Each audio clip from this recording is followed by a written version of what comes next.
ज़बूर की किताब 7 बाब पहली आयत से। ऐ खुदावन मेरे खुदा, मेरा तवक्कल तुझ पर है। सब पीछा करने वालों से मुझे बचा और छुड़ा। ऐसा ना हो कि वो शेर बब्बर की तरह मेरी जान को फाड़ें, वो ऐसे टुकड़े टुकड़े काट दें और कोई छुड़ाने वाला ना हो। ऐ खुदावन मेरे खुदा, अगर मैंने ना किया हो, अगर मेरे हाथों से बदी हुई हो, अगर मैंने अपने मेल रखने वालों से भलाई के बदले बुराई की हो, बल्कि मैंने तो उसे जो नाहक मेरा मुखालिफ था बचाया है। दुश्मन मेरी जान का पीछा करके उसे आप पकड़े, बल्कि वो मेरी ज़िंदगी को पामाल करके मट्टी में और मेरी इज़्ज़त को खाक में मिला दे। ऐ खुदावन अपने कहर में उठ, मेरे मुखालफों के गज़ब के मुकाबला में तू खड़ा हो जा और मेरे लिए जाग। तूने इंसाफ का हुक्म तो दे दिया है, तेरे चौगिर्द कौमों का इज्तिमा हो और तू उनके ऊपर आलम बाला को लौट जाए। खुदावंद कौमों का इंसाफ करता है।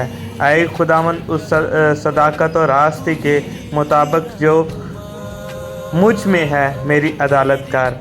काश के शरीरों की बदी का खात्मा हो जाए, पर सादक को तू क़याम बख्शे, क्योंकि खुदाई सादक दिलों और गुर्दों को जांचता है। मेरी सिपर खुदा के हाथ में है, जो रास्त दिलों को पहचानता है। खुदावंद सादक मुसन्नफ़ है, बल्कि ऐसा खुदा जो हर रोज़ कहर करता है। अगर आदमी बाज ना आए तो वो अपनी तलवार तेज़ करेगा। उसने अपनी कमान पर चल्ला चढ़ा कर उसे तैयार कर लिया है। उसने उसके लिए मौत के हथियार भी तैयार किए हैं। वो अपने तीरों की आतिशी बनाता है। देखो, उसे बदी का दौर जद लगा है, बल्कि वो शरारत से बारवा हुआ और उससे झूठ पैदा हुआ। उसने गड्ढा खोद कर उसे गहरा किया और उस खंदक में जो उसने बनाई थी खुद गिरा।